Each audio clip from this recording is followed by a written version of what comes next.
బే ఏరియాలోని అష్టలక్ష్మి ఆలయంలో శివరాత్రి వేడుకలు ఘనంగా జరిగాయి. 3 రోజుల పాటు జరిగిన ఈ వేడుకలకు తెలుగు ఎన్ఆర్ఐలు హాజరై జయప్రదం చేశారు. శ్రీ అష్టలక్ష్మి టెంపుల్ దగ్గర ఉన్నాము. ఎంతో చక్కగా ఘనంగా శివరాత్రి ఉత్సవాలు జరిగినాయి. మనతో పాటు పూజారి గారు పవన్ ఉన్నారు. ఫస్ట్ ఆఫ్ ఆల్ అండి, భక్తులు చెప్తున్నారు ఎంతో బాగా చేశారు 3 డేస్ నుంచి. ఆ పూజ గురించి చెప్పండి. శ్రీ మహాగణాధిపతయే నమః, శ్రీమాత్రే నమః. ఓం శ్రీ జ్ఞానప్రసూనాంబికా సమేత శ్రీకాళహస్తీశ్వర స్వామినే నమో నమః. శ్రీ అష్టలక్ష్మి దేవాలయంలో మహాశివరాత్రిని పురస్కరించుకుని త్రిదీక్షతో 3 రోజులలో స్వామివారికి విశేష పూజలు చేసి ఉన్నాము.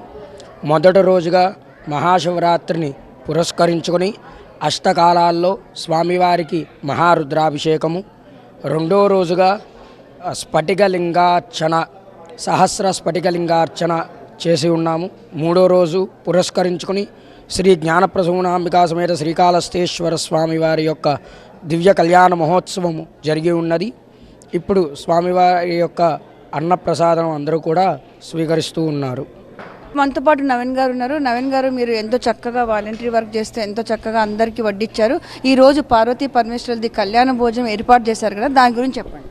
మేము మహాశివరాత్రి సందర్భంగా 3 రోజులు ఉపవాస దీక్షతోటి ఈ పూజ కార్యక్రమాలు జరగడం జరిగింది. ఈరోజు 3వ రోజు ముగింపు విధంగా శివపార్వతుల కళ్యాణం చేసేసి కళ్యాణ భోజనం చేసాము. మేము భోజనము మంచిగా సాంప్రదాయబద్ధంగా అందరినీ కూర్చోబెట్టి అరిటాకులు వేసేసి మంచిగా చేయడం జరిగింది.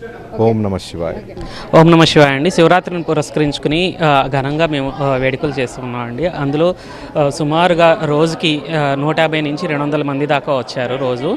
ఈరోజు చివరి రోజు సందర్భంగా మనం స్వామివారి కళ్యాణం చేసుకుని సాంప్రదాయ భోజనం చేశాము. ఈరోజు 300 మంది దాకా భక్తులు వచ్చి సకుటుంబ సపరివార సమేతంగా అందరూ వచ్చి ఆనందంగా స్వామివారి ఆశీస్సులను పొందారు.